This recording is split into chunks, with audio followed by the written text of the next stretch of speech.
Queridos irmãos e amigos, desejo que a paz do Senhor Jesus esteja sobre cada vida e em cada coração. Vamos hoje dar continuidade ao seminário teológico Palavra de Vida. Vamos dar continuidade ao assunto Cristologia. E nós estamos agora na videoaula 3. Eu sempre gosto de fazer uma breve revisão das aulas anteriores.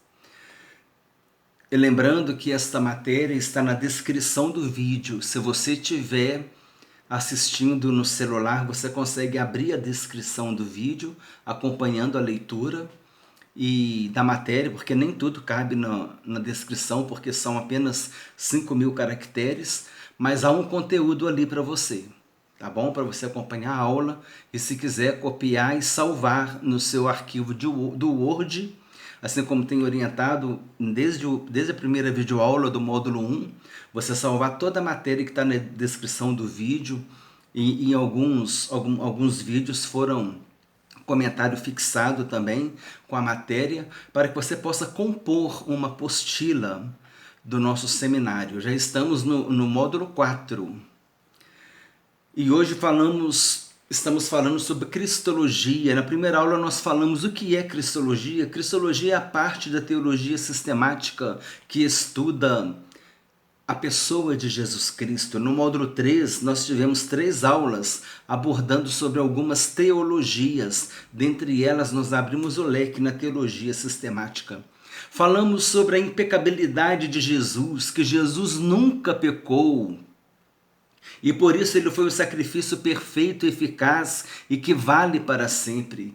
Jesus é o Cordeiro de Deus que tira o pecado do mundo. É importante entendermos que Jesus tirou o pecado do mundo, mas não acabou por aí. É necessário que cada um de nós tome uma atitude em relação à pessoa do Senhor Jesus Cristo. Nós devemos crer que Jesus morreu por nós na cruz do Calvário, numa morte vicária e expiatória. Vicária porque foi substitutiva. Vicário vem do latim, vicarius, que significa substituto. Ou seja, Jesus ele morreu em meu lugar. Jesus morreu em seu lugar. Por isso foi uma morte vicária.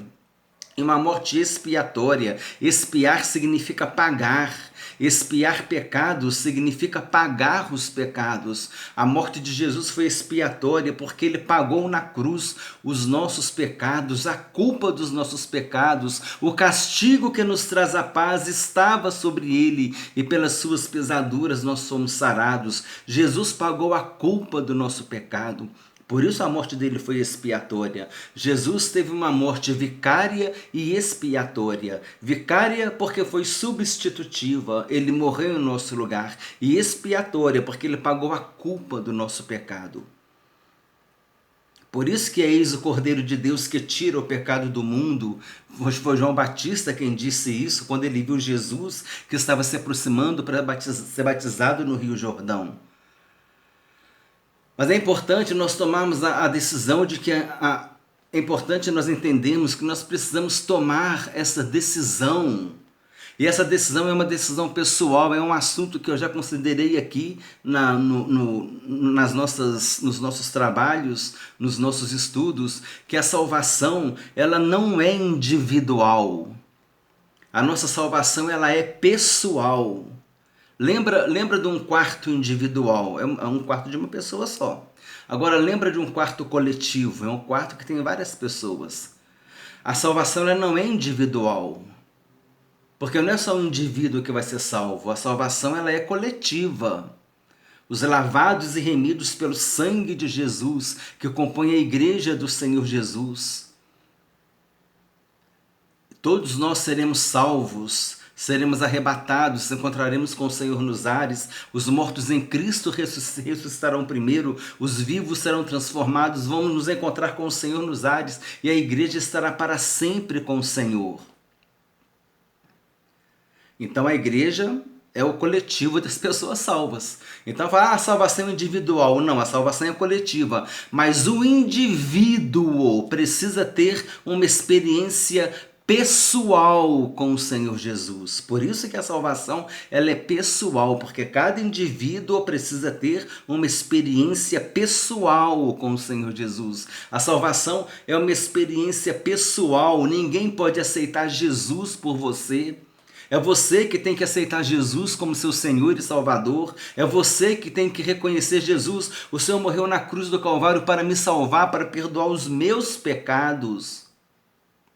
Por isso você precisa tomar essa decisão, dizer: Senhor Jesus, eu te aceito como meu Senhor e meu Salvador, perdoa os meus pecados, eu quero ser um filho teu, eu quero ser uma ovelha tua, eu quero ir para o céu. Jesus disse: para as minhas ovelhas eu dou a vida eterna. Essa é uma decisão pessoal que cada indivíduo precisa fazer. Então a salvação ela não é individual, a salvação ela é pessoal, porque é uma experiência pessoal que cada pessoa terá com o Senhor Jesus. Aceita Jesus como teu Senhor e teu Salvador?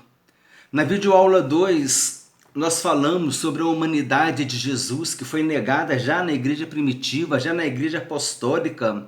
A humanidade de Jesus foi negada. João escreveu falando que o Espírito que vem de Deus confessa que Jesus vem em carne.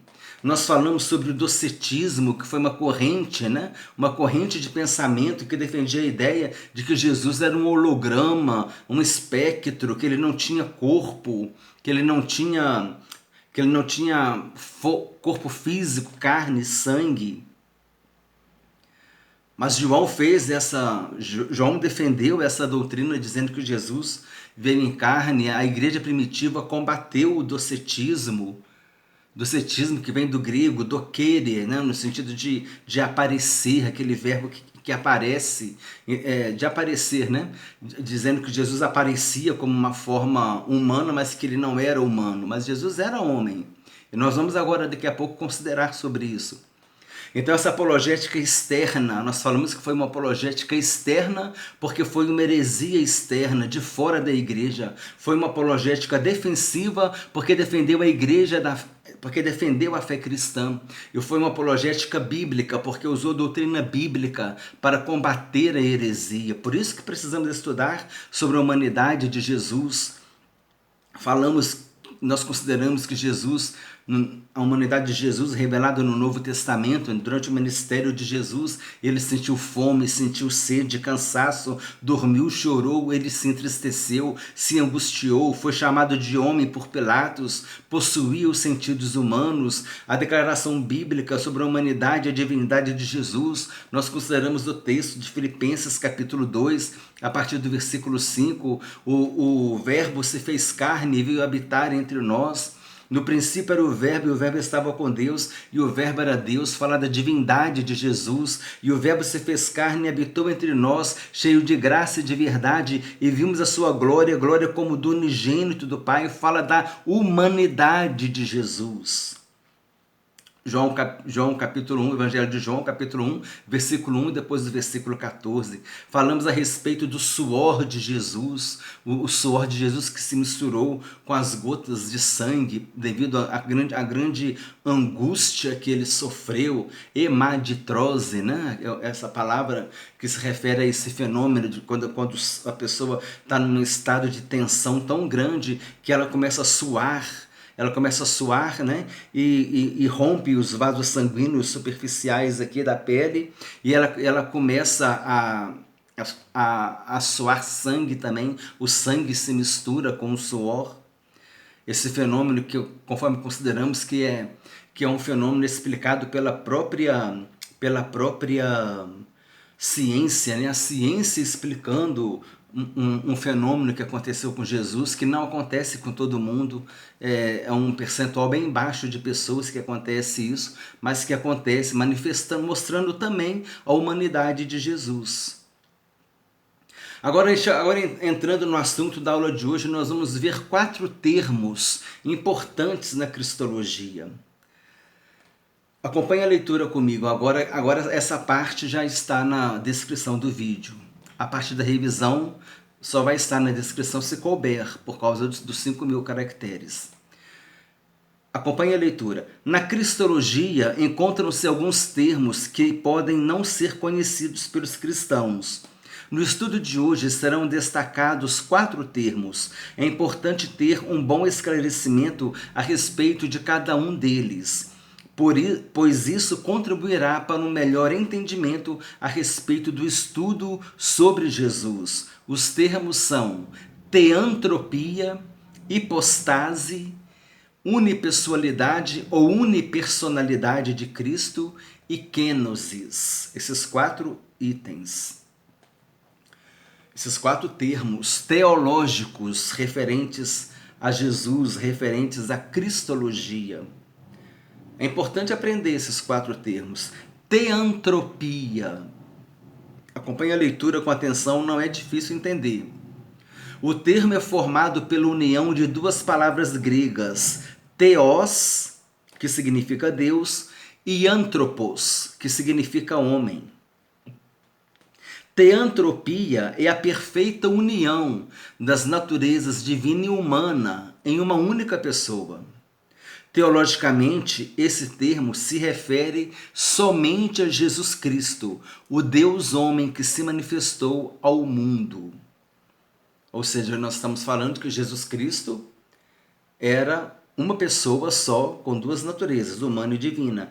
Teantropia, theos e anthropos, Deus, homem. Então, esse termo teantropia se refere a Jesus Cristo, verdadeiro homem, verdadeiro Deus. Se refere a Jesus Cristo, o Deus homem. O Verbo, que no princípio era Deus e estava com Deus, e o Verbo que se fez carne e veio habitar entre nós, cheio de graça e de verdade. Amém? Deus homem, Jesus Cristo, teantropia. O segundo termo, união hipostática, hipostase ou natureza hipostática. Procura gravar, entender e aprender esses textos, isso vai te enriquecer. E se você copiar a matéria, guardar na sua apostila, é uma fonte de pesquisa. Você está preparando uma mensagem, está preparando um estudo bíblico, você pode buscar esse conteúdo. União hipostática, hipostase ou natureza hipostática, pode ser definida da seguinte maneira: na encarnação do Filho de Deus, uma natureza humana foi unida inseparavelmente para sempre com a natureza divina, na única pessoa de Jesus Cristo. Mas as 2 naturezas permaneceram distintas, íntegras e sem mudança, sem mistura, sem confusão, de modo que a única pessoa, Jesus Cristo, é verdadeiro homem e verdadeiro Deus. A união hipostática é uma clássica doutrina da cristologia, pois afirma que Jesus Cristo possui simultaneamente as naturezas humana e divina, sem que uma natureza interfira na outra. A humanidade de Jesus não limitou a sua divindade e a divindade de Jesus não influenciou na sua humanidade. Olha que coisa maravilhosa, meus irmãos. Jesus possuía 100% da natureza humana e 100% da natureza divina. Como eu disse na última aula, esse 100% não associa isso no sentido de matemática, mas associa isso no sentido de totalidade. Jesus Cristo tinha a sua totalidade de natureza humana e tinha a sua totalidade de natureza divina. Como homem, nós já vimos, Jesus sentia fome, sede, cansaço, chorava e dormia.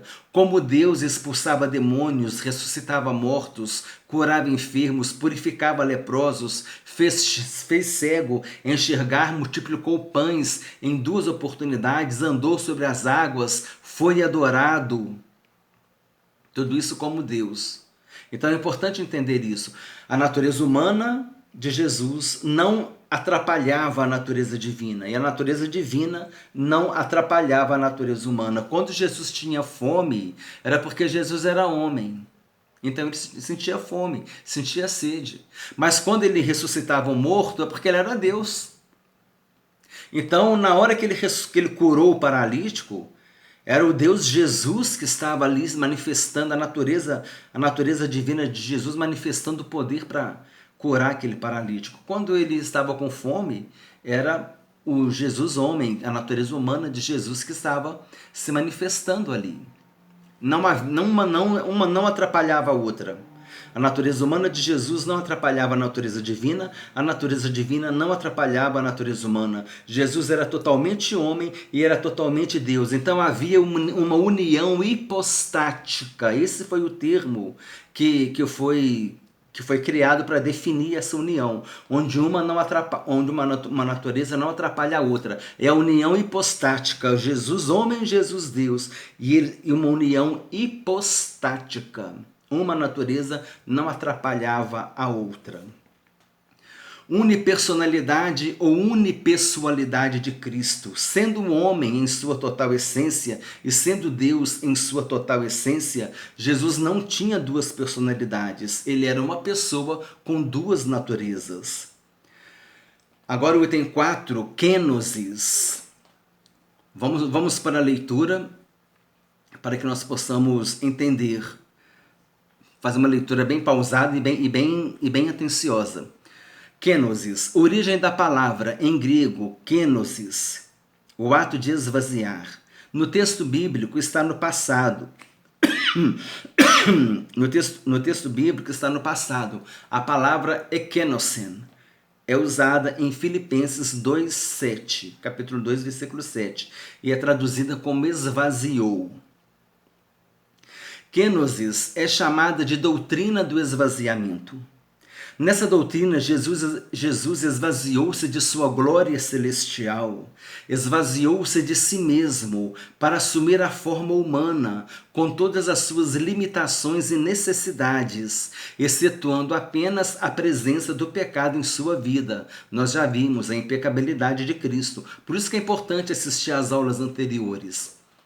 É importante entender que ele não se esvaziou de sua divindade e ela também não foi modificada. Como vimos, Jesus era 100% homem e 100% Deus, no sentido de totalidade, tá, irmãos? Querendo trazer a ideia de totalidade, completamente homem e completamente Deus. E mesmo que estivesse limitado pelo corpo humano, poderia se manifestar como Deus. Pode-se entender melhor essa afirmativa ao se reportar a experiência de Pedro, Tiago e João. A experiência que Pedro, Tiago e João tiveram no Monte da Transfiguração. Lá no Monte da Transfiguração, conforme registrado em Mateus capítulo 17, versículos 1 e 2, o texto bíblico diz assim: 6 dias depois, Jesus tomou consigo Pedro, Tiago e João, irmão de Tiago, e os levou em particular a um alto monte. Ali ele foi transfigurado diante deles. Sua face brilhou como o sol e suas roupas se tornaram brancas como a luz. Olha só, Jesus então ali se transfigurou. Ele se transfigurou, ele se mostrou, né? Como se ele tivesse se mostrado, se revelando como Deus ali, o seu rosto brilhou como o sol, as suas roupas se tornaram brancas como a luz.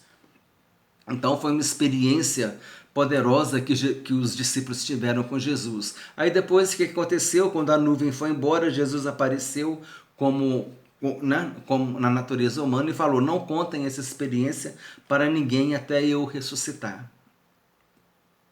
Depois eles contaram, né? Tanto é que eles escreveram a experiência no Evangelho. A kenosis, ou seja, a doutrina do esvaziamento, tem como base Filipenses capítulo 2, versículos 5 a 11.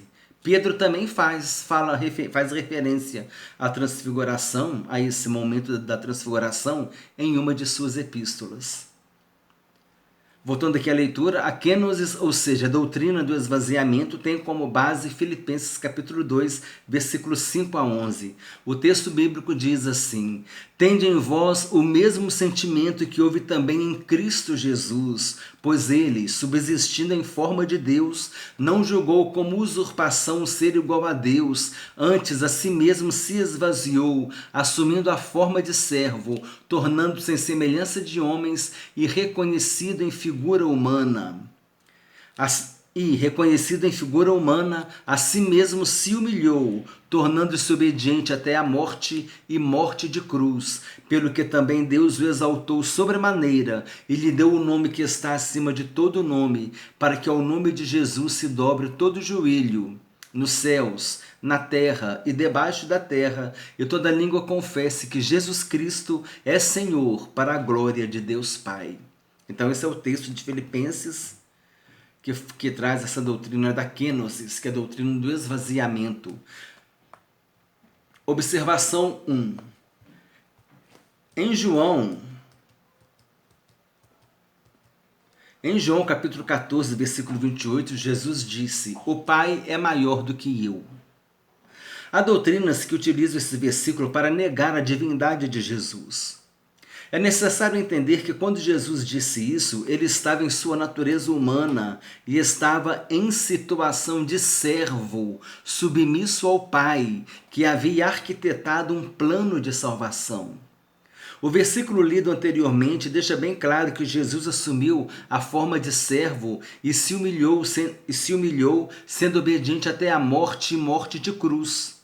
Foi por isso que naquele momento, naquela situação de servo, Jesus disse que o Pai era maior do que ele. Então Jesus, em certas situações como servo, ele estava submisso ao Pai, então o Pai era maior do que ele.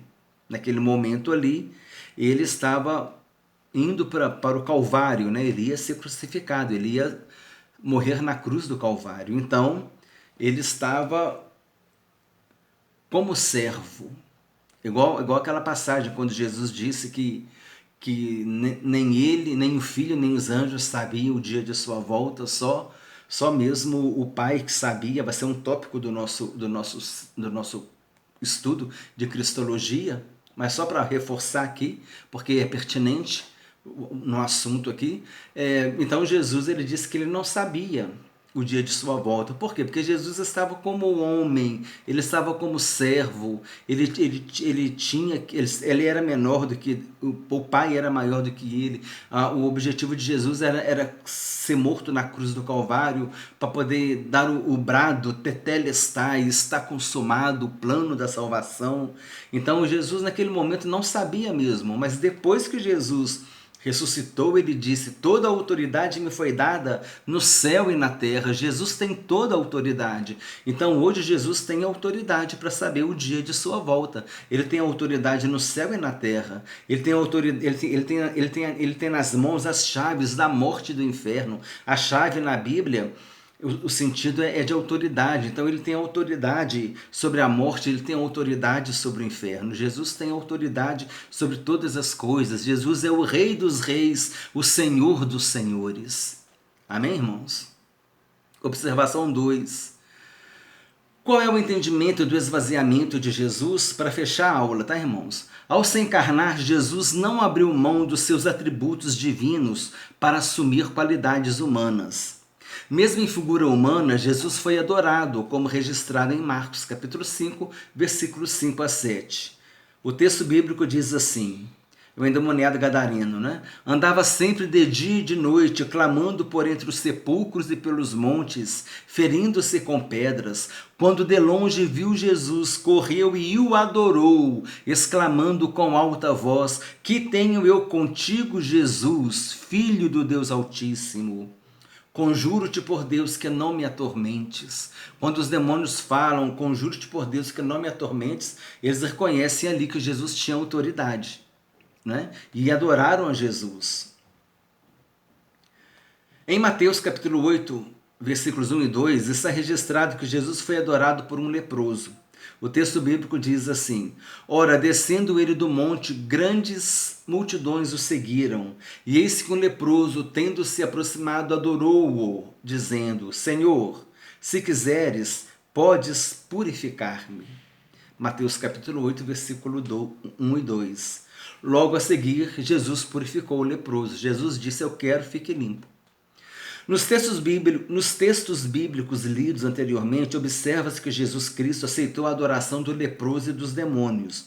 Esses textos mostram a presença da natureza divina no Senhor Jesus, a tal ponto de os demônios o adorarem e se dirigirem a ele com temor, tremor, reverência e submissão. Os demônios se dirigiram a Jesus com temor, tremor, reverência e submissão. O esvaziamento se refere a Jesus abrir mão da sua glória celestial que tinha junto ao Pai. Ele falou isso lá na oração sacerdotal. Pai, glorifica-me com a glória que eu tive junto de ti antes que houvesse mundo. E esse versículo também fala da pré-existência de Cristo. Então aqui nós vimos que Jesus ele abriu foi mão daquela honra que ele tinha, daquela glória que ele tinha, mas ele não abriu mão da sua divindade, amém? Jesus, verdadeiro homem, verdadeiro Deus. Grava isso, escreve isso nas tábuas do teu coração com diamante, para nunca mais apagar. Jesus, verdadeiro homem, verdadeiro Deus. O resumo da aula, nós fizemos uma revisão, falamos sobre o que é cristologia, falamos sobre o sacrifício vicário e expiatório de Jesus, falamos que a salvação ela não é individual, ela é pessoal, entenda isso.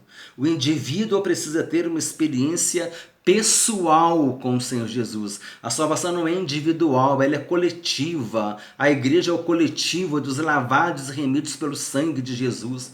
É claro que quando você fala que a salvação é individual, você entende que aquele indivíduo tem que ter uma experiência com Jesus. Mas ela é pessoal. Cada indivíduo precisa ter uma experiência pessoal com Jesus. Ninguém pode aceitar Jesus por você. É você que tem que ter uma experiência real com o Senhor Jesus. Aceita Jesus como teu único Senhor e suficiente Salvador. Nós comentamos aqui, falamos sobre o docetismo, né, que foi uma corrente de pensamento que negou a humanidade de Jesus. Já na igreja apostólica já havia esse problema. Então João ele combateu, falando que Jesus tinha vindo em carne, ele combateu em suas epístolas. Falamos que foi uma apologética externa, defensiva e bíblica, né, a respeito do docetismo. Falamos sobre as características humanas de Jesus, que ele sentiu fome, sede, cansaço, dormiu, chorou, entristeceu-se, angustiou-se, foi chamado de homens por Pilatos, possuiu os sentidos humanos. Falamos de Filipenses capítulo 2, versículo 5, que nós lemos depois aqui na aula. Falamos do verbo de João capítulo 1, versículo 1, que fala que o verbo de Deus, né? Que o verbo de Deus fala da divindade de Jesus. Depois fala que o verbo se fez carne no versículo 14, a humanidade de Jesus.